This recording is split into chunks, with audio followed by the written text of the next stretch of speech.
international city. We are a mega city of the world, not only of the United States, of the world. And we're the entertainment capital of the world. And there's a lot of exciting things that come to Las Vegas. But there's also, you know, the tale of two cities, because there's a part of the Las Vegas story and experience for a lot of people, like my own family, that isn't all about the bright lights in the big city. Okay. Well, let's talk about your family and growing up here in Las Vegas. You had what most would say was a less than desirable childhood. Do you agree with that?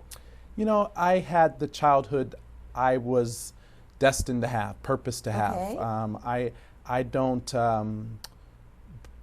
begrudge my life experience, but my experience is the same experience of a lot of young people. Maybe not exactly the same, but similar in a lot of ways. Some of the dynamics. But that's what, I'm sorry to cut you off, but that's what makes your life and your past and your history very special, because other individuals who had that same experience or similar experiences typically don't thrive, typically don't go on to do great things. They sort of crumble under the pressure and give up, or whatever the case may be. This is a show about success, and helping other people to see the path of success of other people, to me, is very important, because everyone sees you as Senator Horsford. Right. They see that great grand guy, but, you know, flip the clock back, and there were days when your mother was struggling with drugs. Your father died when you were a very young man. For a lot of people, those would be dynamics that would just take them out. So, where did you draw strength in that situation? Great question.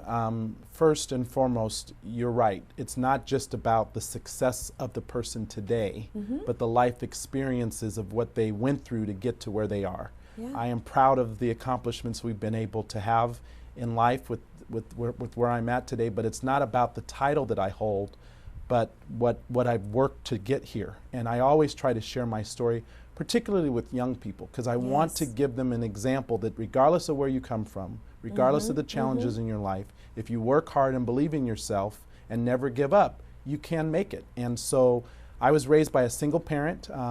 My mom was a teenage parent. My father wasn't real active in my life growing up as a young boy growing up here in Las Vegas. I knew him and his family, but I wasn't really close.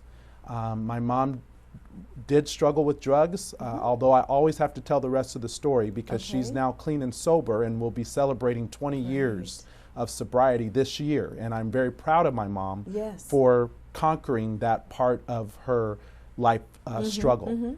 My dad was shot and killed a block away from the Culinary Academy, right here on the corner of Lake Mead and Ingolstadt.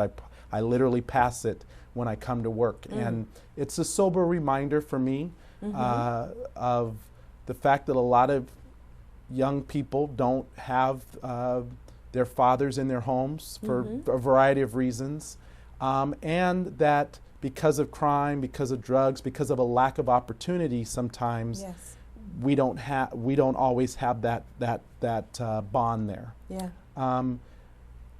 And my grandmother, who I also shared this story with, lived in a nursing home for 27 years. She had a severe stroke when I was just 9 weeks old, and was paralyzed and required 24-hour medical care.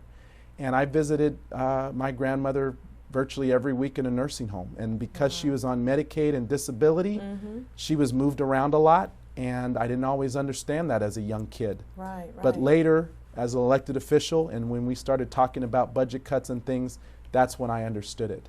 And so it's those life experiences. It's two things that shape my thinking as an elected official. My life experience growing up as a young boy, and the work that I've done as the head of the Culinary Academy and building partnerships to help people become successful. I'm married now. I have 3 kids, and I try to be an example for my kids, and to make sure that we provide that strong family unit, because family is very important. Yes, it is, and thank you so much for sharing that. And I think it's really important to share stories like that. There was a time when people were not quite as open as they are now about past experiences, and most of us wanted to hide anything that we thought was a blemish on us as an individual. But now we've learned it is so much more profitable and empowering to other people to know where we came from and where we went to. And I have a charity of my own, and I tell those young girls all the time, you are not defined by where you came from. The point is now, what are you going to do with your life? And you've done a wonderful job with your life, and I know your family is extremely proud of you. Well, we're proud to be where we are, and you used a great word, and I'd love to coin it, profitable.